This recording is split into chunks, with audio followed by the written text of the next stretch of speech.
us to self-censor. With me now is human rights lawyer Deborah Weiss. All right, Deborah, 2 days after the Paris attack, a liberal newspaper in America posts a Charlie Hebdo cartoon of a Jewish man pushing Mohammed in a wheelchair. Mohammed's face is blurred, but not the Jews. Why is it okay to publish a caricature of a Jewish man, but not of Mohammed? Is Islam forcing us to self-censor already? Yes, it is, Judge Jeanine. And actually, I suppose Muslims could argue that the Prophet Muhammad is their prophet and the Jewish man is just a Jew.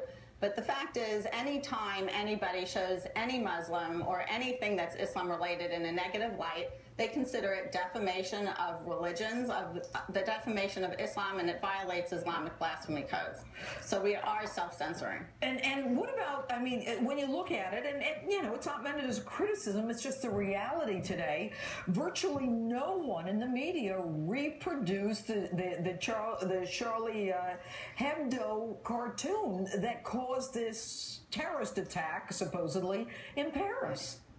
That's true. And while here in America, a lot of people will say that we should be sensitive or have responsible speech or politically correct speech, I think the truth is a lot of people are afraid. And it's not just of violence. They're afraid of frivolous lawsuits. They're afraid of having their reputations smeared. There are organizations like Council on American Islamic Relations that anytime somebody says something about Islam or Muslims that they don't like, they have some kind of campaign to shut them up. You know, Deborah, in 2006, I don't know if you remember this, but Pope Benedict XVI said something that was considered very negative, and it was a cause of, you know, a lot of riots and arson. Basically, he said that Muhammad, show me what Muhammad brought that was new, and you'll find things only evil and inhuman, such as the spread by the sword of their faith.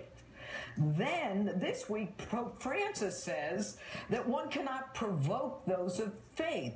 And he uses as an example that if someone said a curse word about his mother, that they should expect a punch. He said that was normal. Is this Pope blaming the victims? It certainly sounds that way, Judge, doesn't it?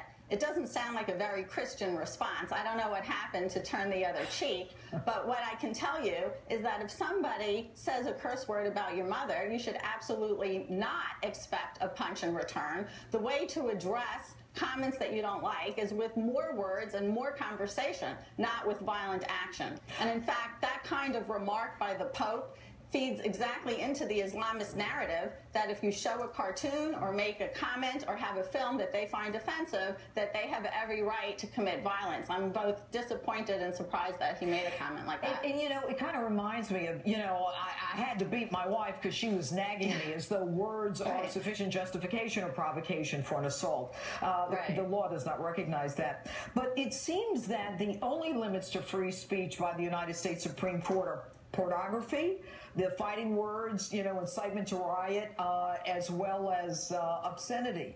Do you see a movement based on what has happened globally of the United States restricting the free speech rights of Americans to say anything about Islam?